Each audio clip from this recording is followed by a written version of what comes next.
Alors, je suis Gabriel Dib, le fondateur et président de Age Impulse. C'est ma deuxième société. En fait, la première, ça a été pareil, c'était une innovation disruptive. Ce que je voulais dans ce projet, c'était un projet à impact en fait. Et c'est un projet qui me tient à cœur depuis des années. Et il y a donc au moment de la création, c'était un bon timing parce qu'il y avait l'espace numérique de santé, la feuille de route, donc le monde de la santé bougeait en France. Et en fait, il y avait beaucoup de solutions pour la détection de chute. Ce à quoi je tenais, c'était une solution qui permet de prévenir le risque de chute.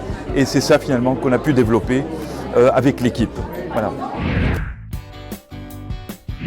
La plupart de nous sont concernés par la chute de nos proches en fait. Et ce ne sont pas des problèmes isolés.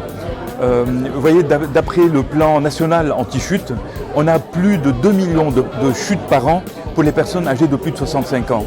Ça occasionne 130 000 hospitalisations et plus de 10 000 décès.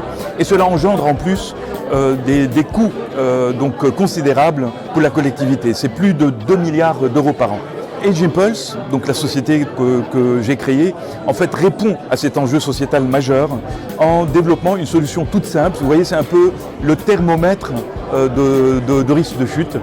Donc on porte un capteur pendant quelques secondes, on marche avec 15 secondes, ça analyse des marqueurs de risque de chute.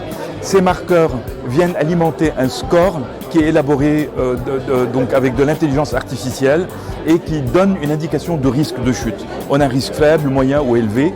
C'est basé sur une étude prospective de plus de 2 ans sur 500 seniors. La peur de la chute fait que les gens réduisent leur activité, sortent moins, ont moins de liens sociaux, ont moins une activité intellectuelle et ils rentrent dans un cercle vicieux qui provoque la chute. Donc en fait, le but de ce projet, c'est rassurer les personnes. Donc c'est un peu un thermomètre, leur dire, bon, si vous avez un risque, vous n'avez pas de risque, tant mieux. Si vous avez un risque, eh bien, consultez un médecin traitant parce que ça peut être juste un problème de l'oreille interne, des yeux, des médicaments que vous prenez. Ou ça peut être un problème de fonte de la masse musculaire. Et là, la bonne nouvelle, c'est on a identifié les marqueurs défaillants de la chute et ça oriente le travail dans un centre de rééducation ou du kiné.